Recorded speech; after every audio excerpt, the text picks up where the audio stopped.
بیٹیوں کے حوالے سے کہنا چاہوں گا کہ بیٹیوں کو اپنے پاس اگر آپ کچھ دے سکیں تو اپنی بیٹیوں کو بانٹنے والا ہاتھ دے دیجئے۔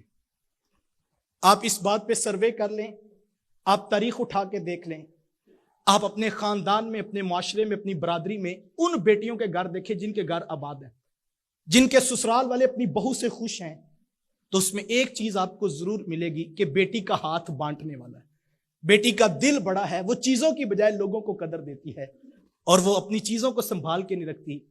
یاد رکھیے گا صاحب، سخی کے سارے دوست ہوتے ہیں اور بخیل شخص کو کوئی اپنی دوستی اور محبت میں نہیں لاتا ہے۔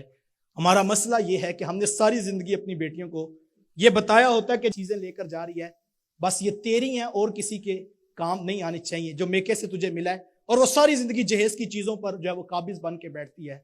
اور اگر کسی کے چائے کے برتن بھی استعمال ہو جائیں تو گھروں میں کوہرام مچ جاتا ہے۔ ایک کپ، برتن یا گلاس ٹوٹ جائے تو 8 دن لڑائی جھگڑا نہیں ختم ہوتا ہے، اور ہم کہتے ہیں کہ یہ میری ماں کی دی ہوئی چیزیں تھی، ساری خراب ہو گئی ہیں۔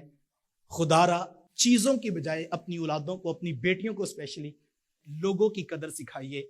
بانٹنے والے بادشاہ ہوتے ہیں اور جمع کر کے رکھنے والے بخیل اور کنجوس کہلایا کرتے ہیں۔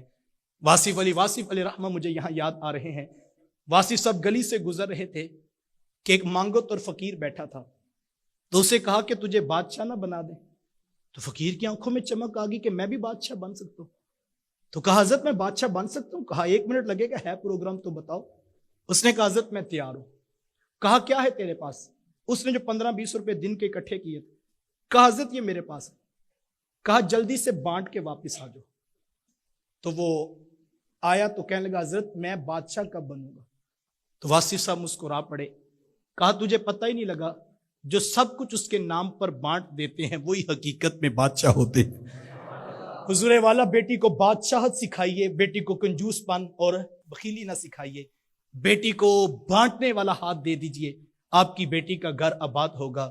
اور جو آپ نے اگر یہ صلاحیتیں نہیں دی تو چیزیں تو ختم ہو جاتی ہیں، لیکن ہم چیزیں بچاتے بچاتے رشتے بھی ختم کر بیٹھتے ہیں۔